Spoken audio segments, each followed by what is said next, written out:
Hello and welcome to Hamnation, episode 558 for October 25th, 2023.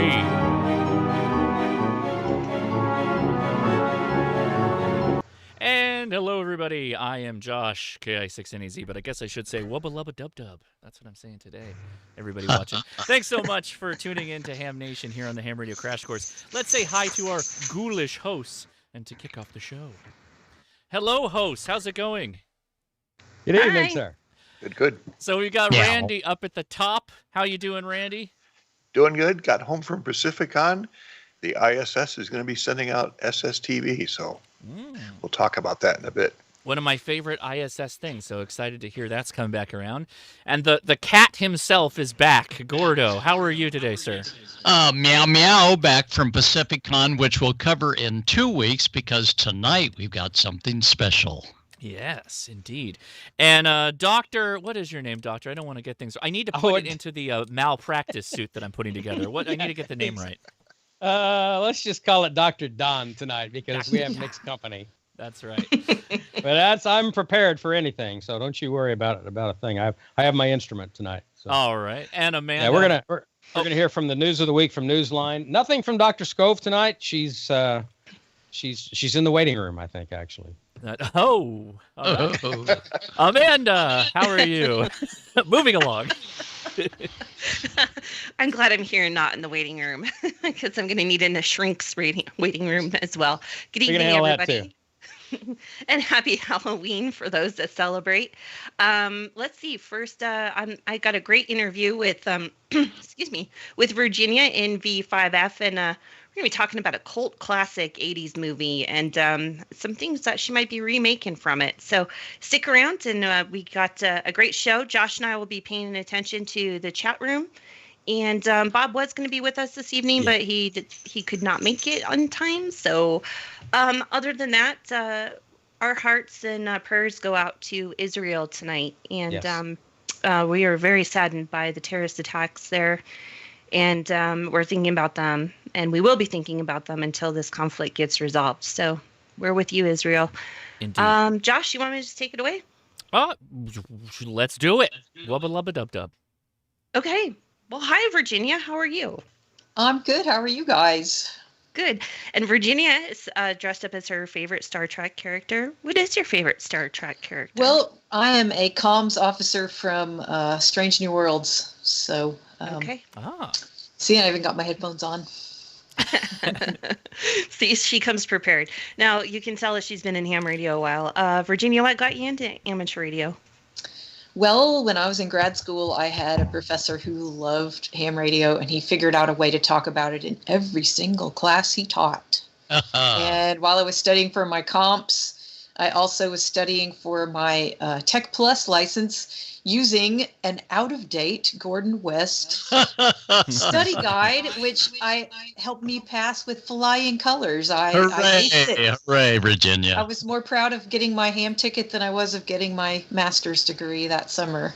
Wow. That was quite a while back, and I've come a long way and have enjoyed the hobby for over 20 years. I'll just put it that way. Wow. That's fantastic. That's a great career. And of course, we're just hearing the first second of your career in amateur radio. So this is a brilliant gal, by the way. She works on CubeSats. She did the Pine Board project. And if we get time, we get to show some of that. Now, Virginia has what we would call maybe an obsession. And she's proud of this obsession. Is everybody familiar with Short Circuit from the 80s? Yeah? I am. Josh, you show them the cover photo just in case. You remember Johnny Five. Well, Miss Ginny here is building her own. Isn't that correct? That is correct. I am attempting it. It is not for the faint of heart.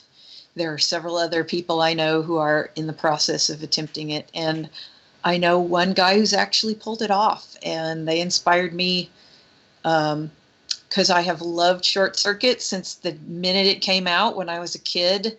And now we have the technology to attempt to build this replica of Johnny Five. Fantastic. So Josh is going to scroll through some photos here of parts that you've gathered, or you're starting. Are you personally 3D building some of these? I am. I've been 3D printing things for nearly a year now. I have everything from like big outer casing parts like this guy here. I have some of these head casings. Wow.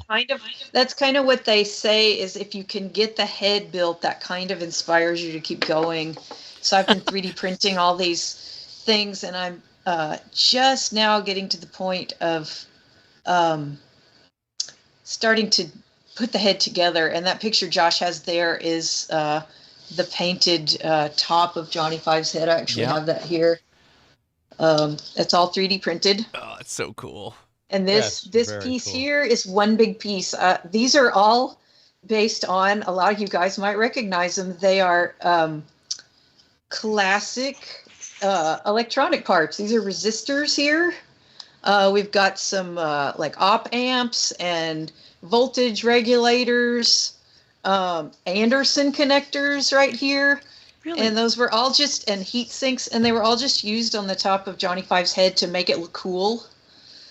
So these are all just 3D printed, all in one big piece, and I just painted all those. So you're saying that the power pole connectors were actually on the original Johnny Five? Yeah, but they're just as surface decoration. Yeah, and they're just there to look cool. But all this stuff there is just old stock parts that they just kind of made a mold out of for just the top detail of his head. And so there's a lot of that kind of stuff, but there's also real electronics in here. I mean, this is like real electrical engineering and electronics engineering and RC stuff, lots of radio, 2.4 gigahertz, 900 megahertz, radio controlled stuff that's going to be going on. I mean, it's just a little bit of everything. So it works for me because I like it all. Yeah, no kidding.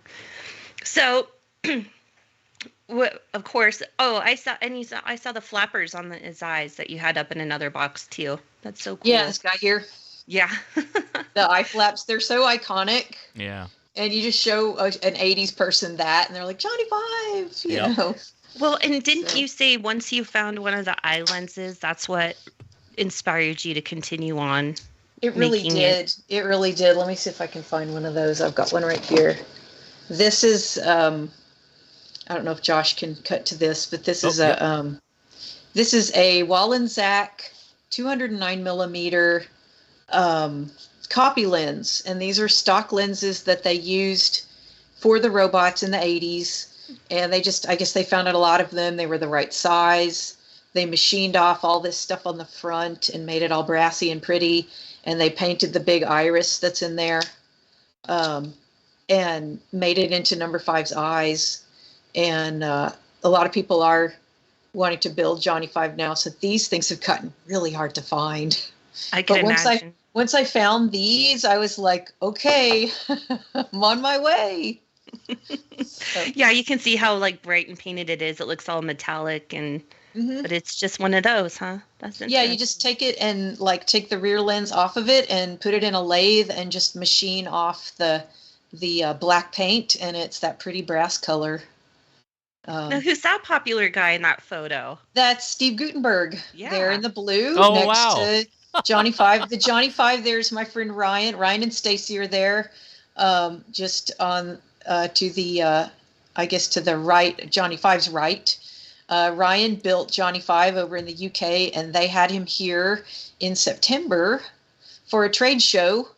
And at the same week, there happened to be a RetroCon going on in Dallas. And that day we took Johnny Five over there to meet Steve Gutenberg from Short Circuit. And it was really, really cool. It was, and Johnny Five stayed at my house while he was here in Texas. And I think that sealed it for me. I was like, I really have to do this. Yeah, there he is in your house. There he is with all the boob. Yeah. You know? I saw your That's so Facebook cool. updates, and I was like, "Oh my gosh, she finished up Johnny 5? Where did No, this come from?" I wish I had. I was but shocked. Yeah. Yeah, he came to stay with me for about a week, and I had already. That's how I met Ryan. Was I told some people I wanted to do this, and somebody said you need to talk to Ryan Howard. He has Johnny 5 Replica Nottingham, and it's on Facebook. He's also got a website, and they're like, he's the guy to talk to. And I made friends with him, and then one day he's like, hey, can I ship Johnny 5 to your house, because we need a place for him to stay in Texas. And I was like, are you kidding? Of course. You're like, how much do I have to pay you to do that? Yeah, I'll pay you to ship him to my house. So yeah, it was quite a whirlwind of having him here in September, and that really inspired me to keep going, because this is it's a big project. It's way past anything I've ever tried to do. Well, what would you say? I mean, you're never going to hit the end cost of this, I'm sure, but what do you think it's going to cost you? Oh gosh, I try not to think about it, because I kind of have to piecemeal it one step at a time. And my estimate is between $20,000 and $30,000. I did not expect that number. Less. It might be less. I'm keeping a really, really detailed BOM of the whole thing, because I want to know how much it actually costs when I get done. Because when you ask somebody, they'll go, oh, $20,000, oh, $40,000, oh, 60. Nobody really knows. And so I'm determined to keep track. Yeah. Now, speaking of tracks, I see the picture of the tracks. Now, did you have that custom made, or did you find that somewhere? The tracks are, the gray part of the tracks is actually a stock chain used for conveyor belt systems. It's called Rexnord 821 chain. It is getting really hard to find because of Johnny 5 replica builders, and because I don't think Rex makes it anymore. So a group that I am involved with called Input Inc. It's a Johnny 5 builders group, and I know the guy, one of the guys who started it. I've known him for over 20 years. I mean, that's how long people have been trying to do this. Wow. Anyway, they got together and they found a company that reproduces that kind of chain, conveyor chain, and they asked them if they would reproduce this just for us. And they actually did the mods on it, which is to cut the corners off the links, to clip the corners off at a 45-degree angle, and then to drill the holes to put all the little pads on. So I got that from the Input Inc. group at a pretty reasonable price. They had to buy it in bulk and take pre-orders, buy it in bulk, and I got a set of that. And then I 3D printed all the black pads that are on it. They're made of TPU rubber, and they're also, some of them are made of ABS, because you need a little bit of rubbery, grippy stuff and a little bit of kind of slick stuff to make the traction on it right. So it's, even the treads are kind of a thing to build. So you actually expect, like, you want the tracks to be able to work indoors, outdoors, everything. Go up a driveway, everything. Wow. Yeah, and they work pretty well. When Ryan's Johnny 5 was here, he did okay on carpet. He did great on concrete. He did good on my kitchen floor. We had him in the kitchen doing a video where we had him like making pancakes like in the movie. And That's fun. Love it. so, and he left these little tread marks in my carpet. You know, I didn't want to vacuum for like, about a month after he left. So a lot of fun making those. And so I actually have the treads, and I have I'll have the heads, I'll have the top and the bottom. I'll have to figure out everything in between. Well, I think we have a question here. When is the expected completion date for your Johnny 5? Oh, goodness. I don't have a date. I would like for it to be sooner rather than later, but my guess is to be just really, really, the most optimistic guess would be probably 3 or 4 years. And a lot of that just depends on, availability of funding and the time, just time. It's a lot for one person to build it, it's a lot of man hours to build one. So there's Ryan and his Johnny 5. They were at a convention, and they found that Coding for Dummies book. And but anyway, it's just a labor of love for everybody who does it, and it takes different people different amounts of time. And Ryan and this one other gentleman over in the UK are the only two people I know who have actually completed it. There's a couple other people I know, including a guy here in Fort Worth, who are really close. Oh, wow. To getting one done. Yeah. And then you guys will have to travel around the world and show them off. Yeah. Well, Ryan's made it to the U.S. and he goes to conventions all over the U.K.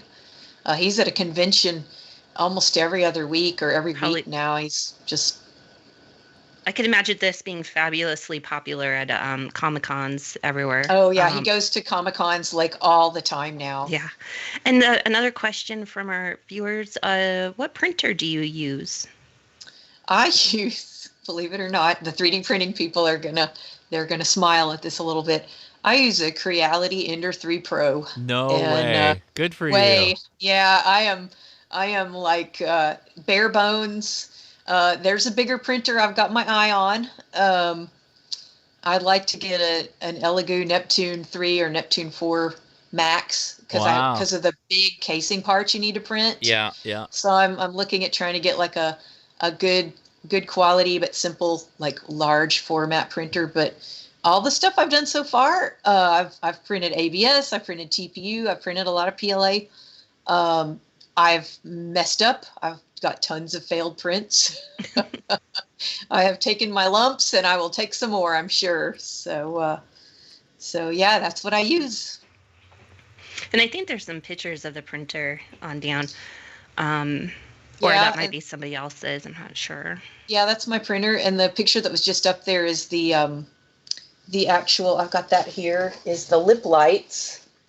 This is a pretty iconic thing from Johnny 5. And one of the Johnny 5 builders actually made this as a kit. You can order the lip lights, which are, Johnny 5's voice box. You can actually order those and build them from a kit. Nice. And I did that. A friend of mine helped me with all the surface mount. I am so grateful.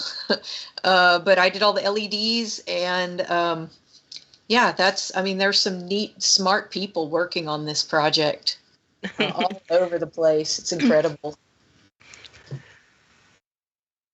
Oh, and there's some of the 3D prints. I can tell you're printing ABS in this picture. I can see. Yes, my wonderful enclosure that I built out of all my spare cardboard and protective page covers to make a window in it. And the 3D printer's actually in that thing behind me, just roaring away on a Johnny 5 part right now. So, so there's the head, and that's your completed. That is not. I wish it were. That's not yours. That belongs to Sean Fox. He lives here in Fort Worth, and I didn't realize he lived here. I knew he was in Texas, but I didn't realize he lived here until I started with this, and I found out he doesn't live that far away. So I went to see what he was doing, I hope to be that far along, maybe in 5 or 6 months. On my Johnny 5 head, it takes a lot of electronics, a lot of servos, a lot of mechanical parts, and a lot of 3D printing. And the 3D printing part right now is the part I can feel like I can manage. And the electronics and servos, that's the part I'm going to be learning a lot about in the next few months. Well, Dave says when complete, you need to bring him to Hamvention. I bet people would help pay the way. That would be a hoot. That would be so much fun to roll up in like a big Nova Robotics van. Oh, yeah. Pull him out the back. That could sit in the MCOM area at Hamvention. That'd be fantastic. Yeah, that would be so cool. I'd love to do that. Absolutely love it. When do you add the lasers when he blows stuff up? He's got the toolbox. Ryan's has a toolbox. He also has a laser. I would like to do both because you can switch him out. And if he's feeling kind of punchy, you can have the laser on. And if he's feeling real friendly and he can have the toolbox. But I would like to do both, I think. So Virginia, you have an Etsy store as well. I do. I have an Etsy shop, and I'm actually like selling short circuit artwork. I've done a ton of short circuit artwork since I was a kid. Some of the old stuff is up there, and I've also got a painting that I recently finished I'm doing prints of that I'm selling on Etsy. And I've also got, this is artwork I did when I was in high school. I finally took my Johnny 5 calendar that I drew in the late 80s, and I really made a real calendar out of it. It's a 2024 calendar, and it's available on Etsy, or I could also be contacted directly about getting that. So yeah, it's kind of to support the cause, and just keep me up, keep me up on my art. And I'm trying to do some more new short circuit art. And of course, you can see I've got a lot of Boov art there too, because I love Boov. So, and the girl is fantastic at custom artistic QSL cards. So yes, she'll design it, and I can print it. Yeah, Sparks QSL is my sparksqsl.com is my website, all one word. And Amanda has printed a lot of my cards. Yeah. So yeah, I send a lot of cards her way. I appreciate that. Well, Virginia, anything else you want the viewers to know? They can follow you on your YouTube channel. Yeah, I've got a YouTube channel. It's called Satellite Lily. And it is, I kind of started it to focus on my CubeSat simulator that I had built. And it's also got a Building Number 5 channel on it, or playlist. It's got some fun ham radio stuff, some little fun videos that I've made of hamvention, and I've got, like I said, and if you go to my QRZ page, NV5F, there's links to most of that stuff, and my QSL artwork and my art site. And so yeah, I'd love to hear from people about any of that, and any questions. Anybody has any questions about Johnny 5, they can contact me about that too. I'd be happy to hear from people. Very good. Thanks so much, Virginia. We appreciate you being on here. I am pleased to be here. It's great to see everybody. We can't wait to have Johnny on too. So we better stick around a while, Josh. I think we covered all the questions, right? I think so. But again, you can reach out direct over at Satellite Lily. That's the YouTube channel to find Virginia. And yeah, that's the way to go.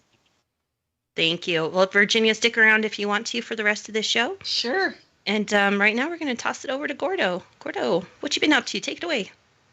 Well, thank you so much, Amanda. And Pacificon this past weekend was a huge hit. But on your way to Pacificon, going up Highway 99, all the signs say Yosemite. So Pacificon is not the same without getting at least halfway to Yosemite. Josh, if you'll go ahead and roll the shots. As you're heading toward Yosemite, we see the Merced River park. And we thought, gee, this is going to be terrific. So that's Jody, and that's Tracy. And Tracy, WM6T, Jody, WA6JL. They said, let's go ahead and work a couple parks on the air. Even though they were at a park, we thought, well, let's go ahead and go on the air. Well, what does it take to get on the air in the middle of nowhere? No electricity, no nothing. Well, Tracy and Jody had it figured out. They had their own little 10-watt radio, and they had their 6-amp battery and a stake to hammer in a pack antenna. That's a 21-foot carbon fiber mast. And this antenna is unbelievable sturdy. So right there beside the Merced River, we go ahead and attach the feed point for what would be a 20-meter dipole. There's the feed point up nice and close. And then we go ahead and we extend that pack antenna up to almost 20 feet. And we then anchor each end of the 20-meter dipole. And once it's anchored, into the hard rock, and that's the pack antenna, almost all the way extended. Once it's anchored in there, it's time to take out the helicraft, and we're going to be working with a KX2 helicraft. And of course, everybody's been talking about the new KH1 helicraft, and we'll hear more about that tonight. But look at this. Tracy's got everything in a one compact little file, and they wanted to show everybody there. Through double loops, Velcro, which is a trademark, so we'll call them double loops. He's got everything that will quickly stick on his operating platform. And probably Jody, WA6JL, helped him get this going together. And it's got a nice little protective covering for the KX2 so it doesn't get crunched on in its little small black backpack. And there it is. In about 10 minutes, he is on the air. 10 watts output on 20 meters. And no tuner necessary. There he's got the board turned so you can see how everything is mounted. It's got the keyer. And he's a southpaw, so I think you'll see him. There he is. Yep. He's working the keyer with his left hand and dialing in. But this whole deal goes together in that little tiny waterproof case and gets him on the air immediately. And you can see one end of the dipole, and there's Floppy there to bring him good luck. And this is a nice area by the Merced River, so probably we were getting a little enhancement. And as Tracy was on the air, he worked a couple of different stations. The first one was KC4CR, Dave, and Dave was working a POTA station at Jasper State Recreation Area in Oregon. Did that on 20. And the second contact, KJ7RPL, that's Brent, who was working multiple PL situations on stations on Mount Hood National Forest in Oregon. And that included working also at the Pacific Crest Trail. Lots of locations for where they were operating parks on the air.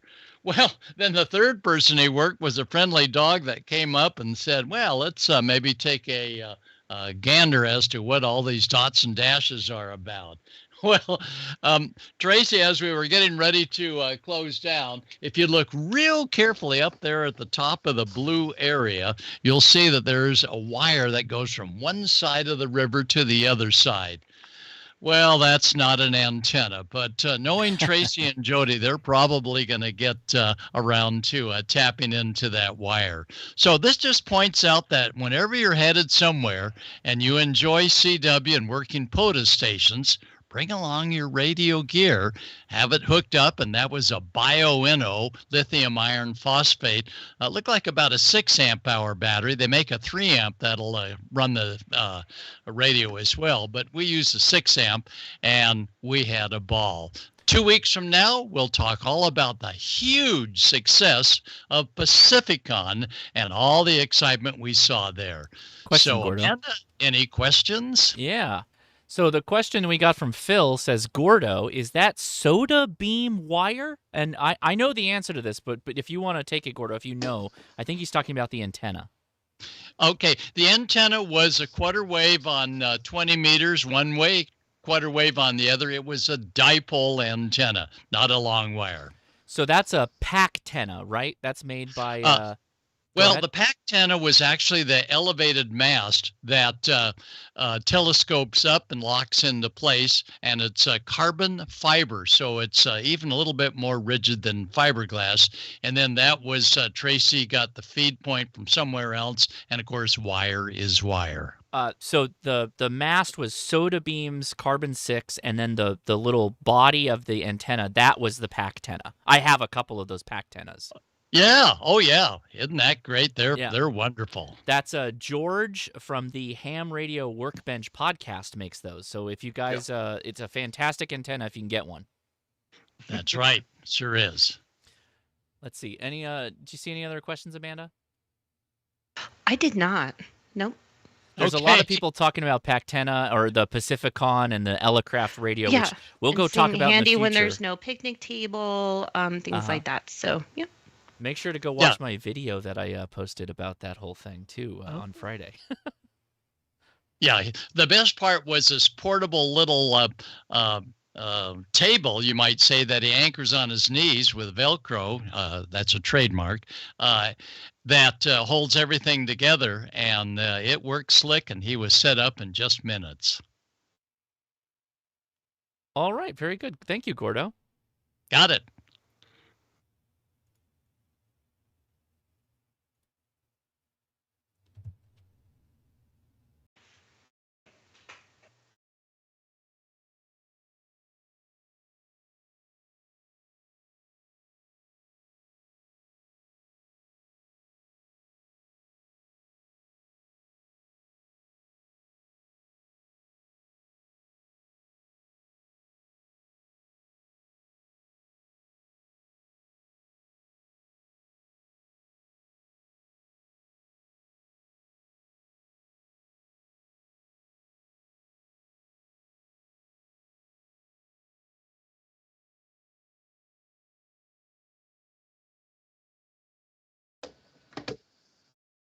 Well, now I got a big problem. You guys aren't hearing the ad. I thought it was just on my end. See? Now we're in big trouble. Let's see if I can make this a quick fix, and we'll rerun it really fast. No. Oh, that's not good. I can ad-lib. Well, it's playing, but apparently not. It's literally showing me audio, which is the weirdest part about this, but nobody's hearing it, so that's not good. I'm unhappy about that. Sorry about that, guys, and sorry about that icon. I'm going to jump ahead here. So we had some audio issues there with the ICOM ad, so I apologize. We'll rerun it at the end there. So thank you again to ICOM. Sorry about the plug there. We'll get it sorted out. But wanted to make a big thank you about the giveaway. Every time we're live, we do a giveaway. If you click on that little Enter Now button, you can get entered into the ICOM giveaway. And they pick 3 winners for a swag pack. And if I go check out my list of names here, we've got 3 winners this week. Roy A, K2RMA, Ash N, KE8HAN, and Michael C, W4ORL. And because this is the end of the month, we pick a winner for a radio. And this month we are giving away an ICOM IC 2730. So that is going to go to Frank L, K9GHZ. So thank you very much, everybody, for joining the giveaway. Obviously, that is just a fantastic radio, particularly if you like the satellite comm stuff. But thanks again to ICOM. We very much appreciate it. That worries me because I have a feeling that I have to do some work while Dawn's talking. So stall for time, Dawn, on the audio, because Amateur Radio Newsline might not be working. Yeah, well, we'll do the best we can. First off, Halloween, of course, coming up, which is why we're all dressed kind of weird. You probably could figure that out on your own. You didn't need a doctor or even me to tell you that. But be sure to be careful trick-or-treating. Also, don't forget, it is still Breast Cancer Awareness Month. So for all of you breast cancer survivors and cancer survivors of any kind, including my wife, not breast cancer, but another kind, we love you and we pray for you every day. So just keep those things in mind. Have a safe Halloween with the kids and everything. And Amanda, what are you planning on putting out for the kids? Myself, I'm doing the chocolate-covered asparagus and chocolate-covered Brussels sprouts. That's the Brussels, the Brussels sprouts. I am a doctor. I want to put out heart healthy and healthy things for the. Well, I love Halloween, and I usually dress up to hand out candy to the trick-or-treaters. But Jeff and I are going hunting for the first time. I know PETA people don't email me. But so we're going to be up in the hills. I mean, I guess I could try to give the candy to the deer out there, but no, seriously. So I'm not doing anything for Halloween, but hey, everybody, don't forget, because it's around the Halloween era, this weekend is the big DX contest. So if Val were here, she would tell you that you have enough talent, any of you, that are on HF have enough talent to get DXCC in one weekend, and it's true. You could, yeah. You really could. There's a lot of DXpeditions that are going to be on as well. Tango to Uniform, I think. I can't remember what island that is, but anyhow, there's a bunch of rare ones out there, or needed ones. So I hope everyone gets on the air and has fun with that. I really, really hope that 10 and 15 are going to be open, because those are easier. We'll be out camping, of course, so we'll be 100 watts or less in a G5 RV up in a tree. So it's probably the only way I'm going to bust pileups is on 10 and 15, maybe on 20 here and there, but without a lot of power. We'll see. Anyhow, I think the bands are going to be crowded. I think it's going to be a great weekend. So I'm looking forward to that. Yep. Should be. I'm just trying to fill in the holes now. No, let's just go for it. We can try. I have a feeling it's not going to work. So if it doesn't, we're just going to have to fix this in post. So we'll here we go. Let's see if it works live. Tell us if you hear it. Did you hear it on the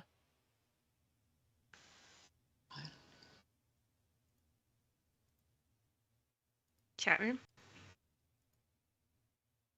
Does chat room hear it? Nope. Well. We broke it. No, I'm sorry, you guys. It's because I'm here. No, it's not you. Communications girl, do your job. I know. Comm officers falling down on the job. Well, so Open Channel D. That's the fun stuff about all this is, like, I didn't touch it since last week. So what could have happened? Don't know. But so you're all watching this. I'm going to have to download this video and do a quick edit and re-upload. So just you're all watching the sausage get made right now. Yeah, we're gonna fix it in live and direct. So what I'm going to do is we're going to pretend like that was there a little bit of background noise? I'm going to throw back to Dawn, and Dawn's going to pretend like it just played perfectly and everything's perfect, right? Because Dawn's a professional. I know he can handle it without any problem. So here we go. Going back to Dawn. All right. Great stuff from the Amateur Radio Newsline crew. We do not have Dr. T this week.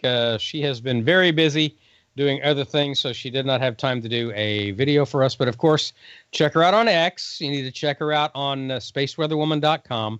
And check her out on YouTube, Tamitha Skov on YouTube, and of course at Tamitha Skov on X. So you can keep up with everything about the sun, and I'm sure she has some stuff about the annular solar eclipse as well on there. She very excited about all that stuff. So there you go. And let's see. I guess I'm trying to figure out who I'm going to turn it over to. Probably Rockin' Randall. How about that? Very good. Well, down at Pacificon, I gave a talk about are you ready to receive the SSTV pictures from the ISS? And got home and saw a notice from Rosalie White, and she said it's coming on. So I'm going to go through a few slides here quickly to show you what you need to do here to get going. So let me get my screen here sharing. And is that working? Yes. We see it. Okay. So. Oh, wait, hold on. It's not. You broke something else, Josh? God, I guess so. Yeah, There we it see is. it in the frame. Got it. We got it. Okay. So, when the SSTV is ready, will you be? So, this is the times of the next upcoming tests. So, what's happened here is that, I don't know, a year and a half, 2 years ago, the equipment, which is on the Russian side of the space station, broke. So they had to send up, I think, a new radio and maybe another laptop. I don't know what all they had to send up and get it installed. So all that stuff takes a long time dealing with space things. So about 3 weeks ago, they did like a 2-day test. I think the announcement kind of got leaked, and I was on and I saw all sorts of tweets and Facebook stuff, everybody saying, where is it? So I think 2 people in South America got 1 image. So this is kind of the next event to test out the new station.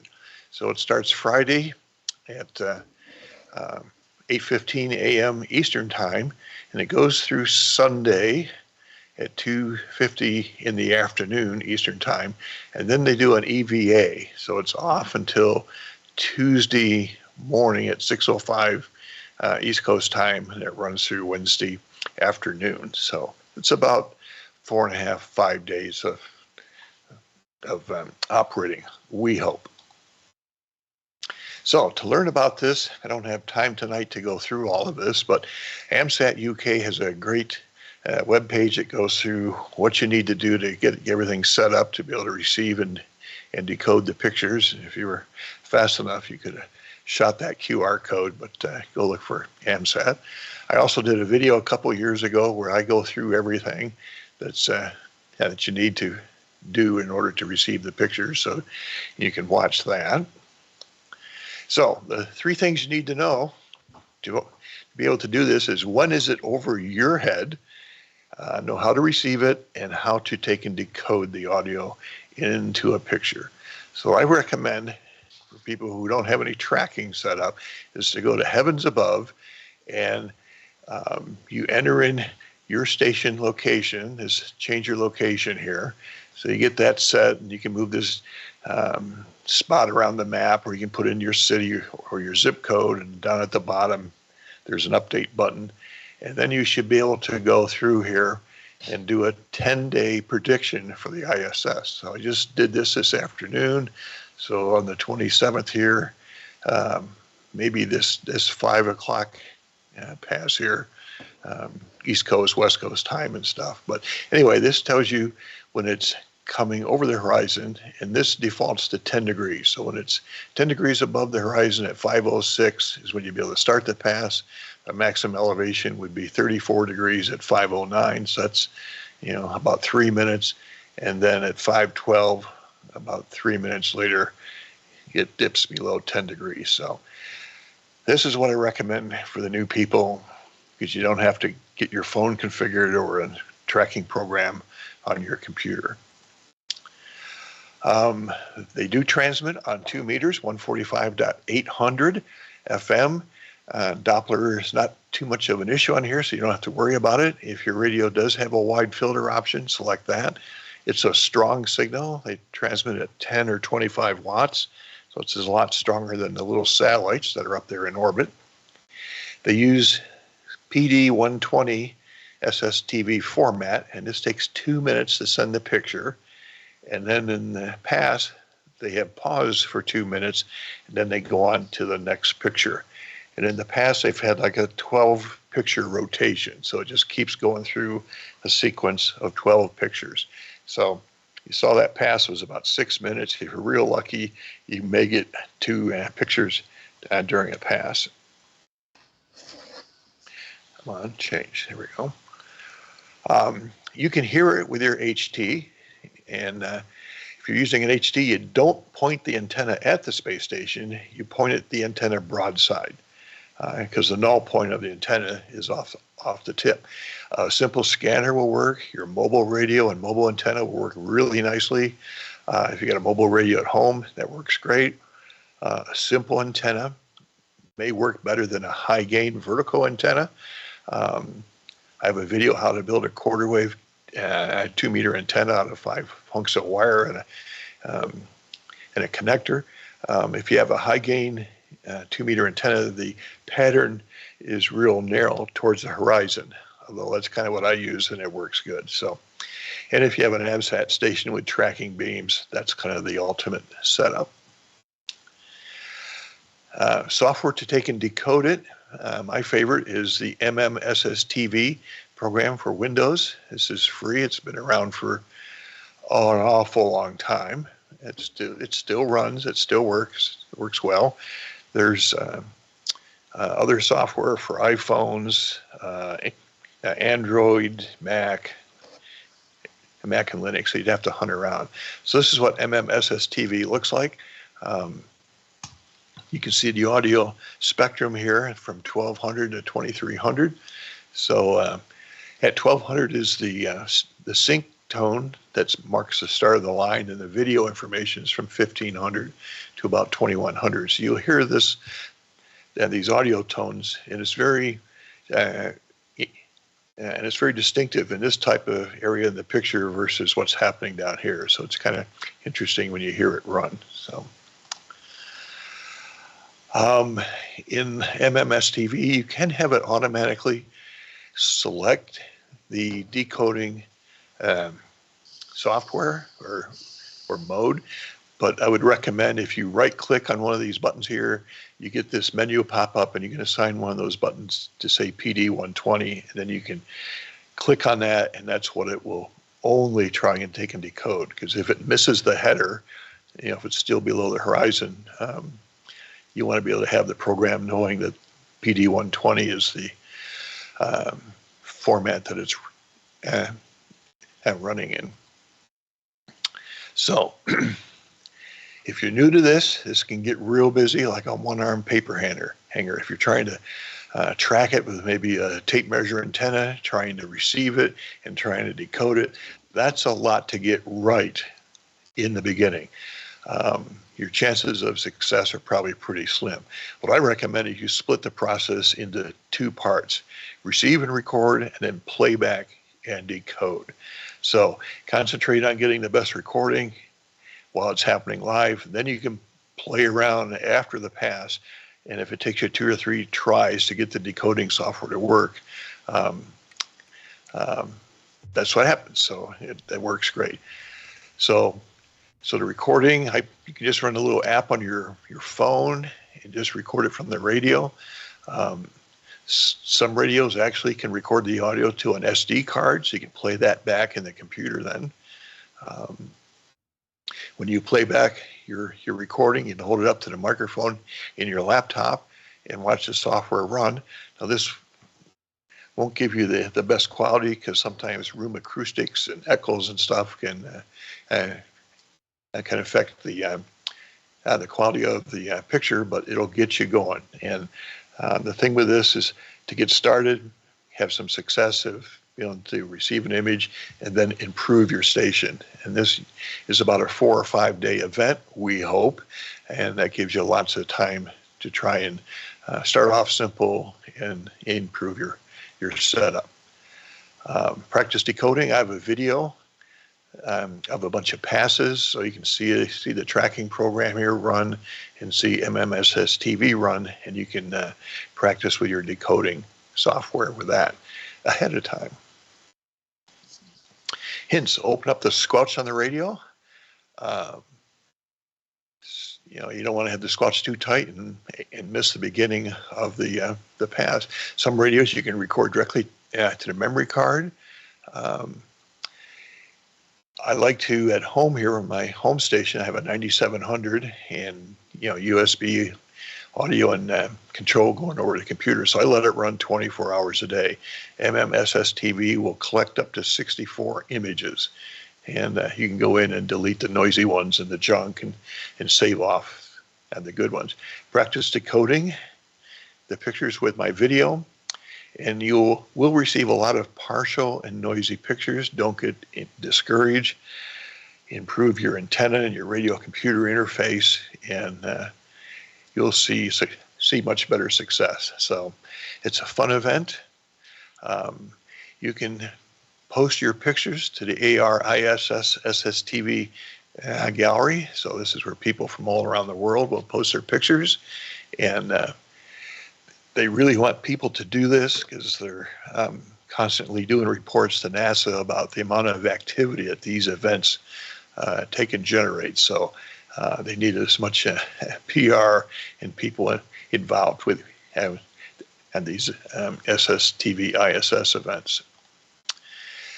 So here's what I received back in 2020. In the past several years, except for last year, they run an event over the holidays. These have been like at least a 7-day event, 24 hours a day. Wow, those are great. Yeah. So this was back when I was running my TS2000 with the 2-meter side. I was running a Comet GP15 vertical. It's not a big monster tall one. It's only about 6 feet. It's a single section. I don't have multiple sections on that.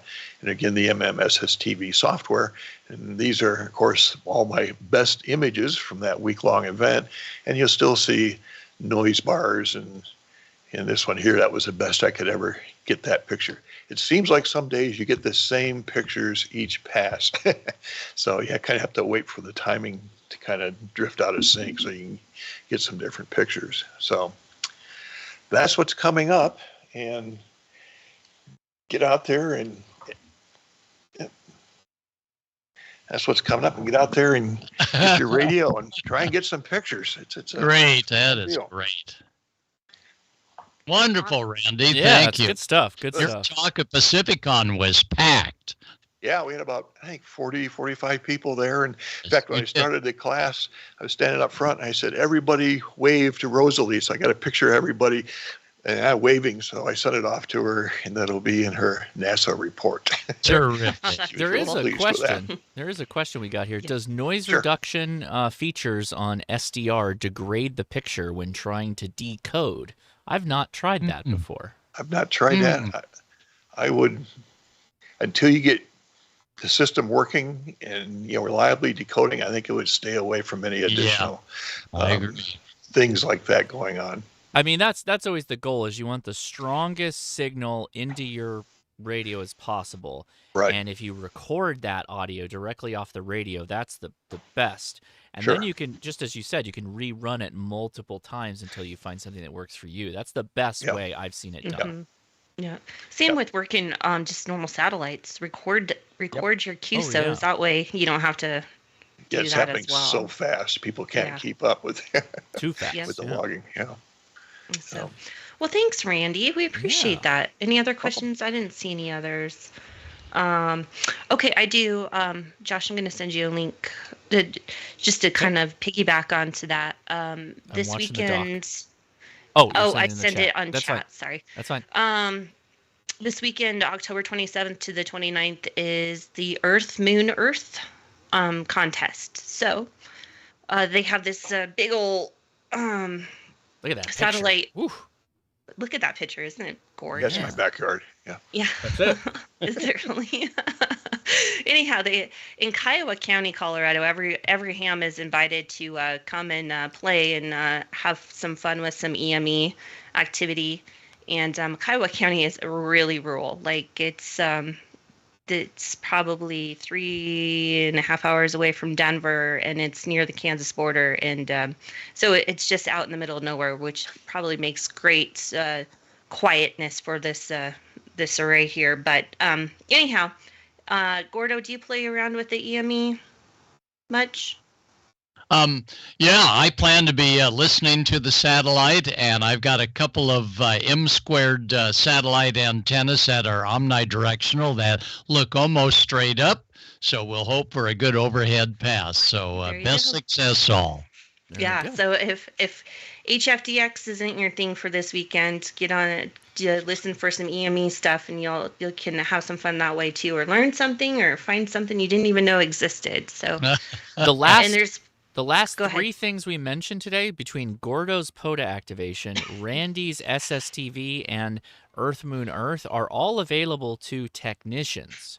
Yeah, you can definitely go activate a Parks on the Air with 10 meters without any problem, and you can do satellites and ISS and all that, and Earth, Moon, Earth with your technician license. So this is all stuff that should be all in your wheelhouse to try as technicians while you're at that license level. Please avail yourself of those privileges. Yeah. No excuse not to try it. That's right. Even if you don't have your license, but you got your Bofang, dial it up and see if you can hear it. That's true. Absolutely. Don't need a license to listen. That's right. No license, there you go. That's even for the non-licensed people. You can do SSTV receiving. There you go.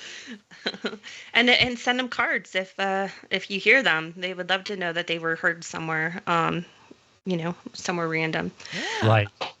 What else is going on? We have the Tech Fest coming up here in Colorado, November 4th. It's kind of it's ham radio, but also just all things tech. So that's kind of a fun thing to go to. Once again, I will be out trying to kill Bambi, so I won't. I'm kidding you guys. I'm not going to shoot anything. Send all complaints to Amanda. No, I'm just kidding. Don't. Josh is going to not associated with HRCC. Listen, when you're out, I'm a big advocate and supporter of hunting and conservation of wildlife is what I care about. Yes, that's what we deer love salt licks and they love corn. So listen, in the spirit of Halloween, I want you to have candy corn and saltwater taffy.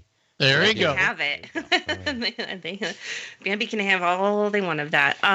So anyhow, I think that's it for tonight. It's a great show. Very educational. Yeah, thank you. Thank you, Virginia, for joining us tonight. And great, Virginia. Good work. Follow her on Facebook if you want to keep up with, just some shots. I'm sure she'll let you do that, and she'll keep us all up to date on what's going on. And let's see, we're going to go over some nets. We have D-Star on 14 Charlie. They also run NetLogger, so you can follow along live, and you can probably chat with them on AIM. And then we have the 20-meter net run by W7UDI. Thank you, Steve, for doing that. And he's not out on a forest fire.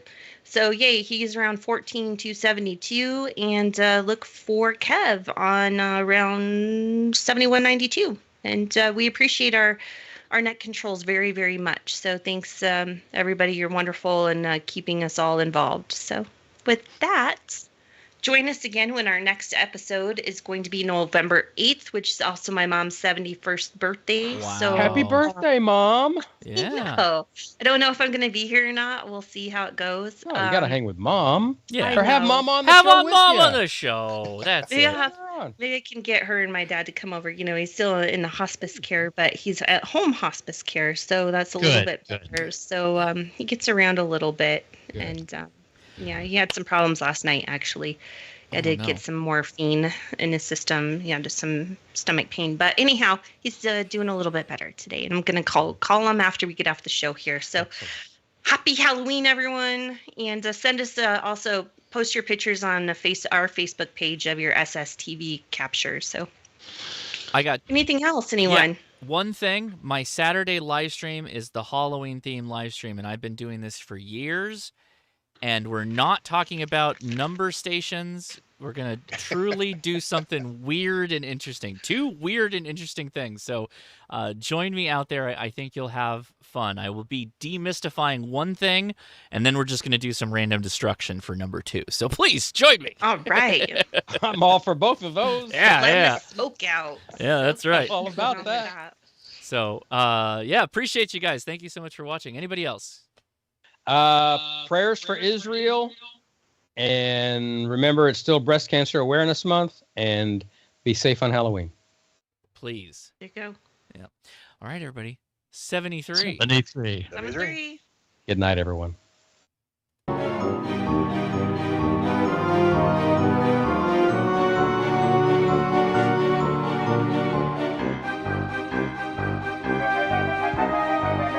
Not sure how long I have to hold this smile. So. Good job, everybody.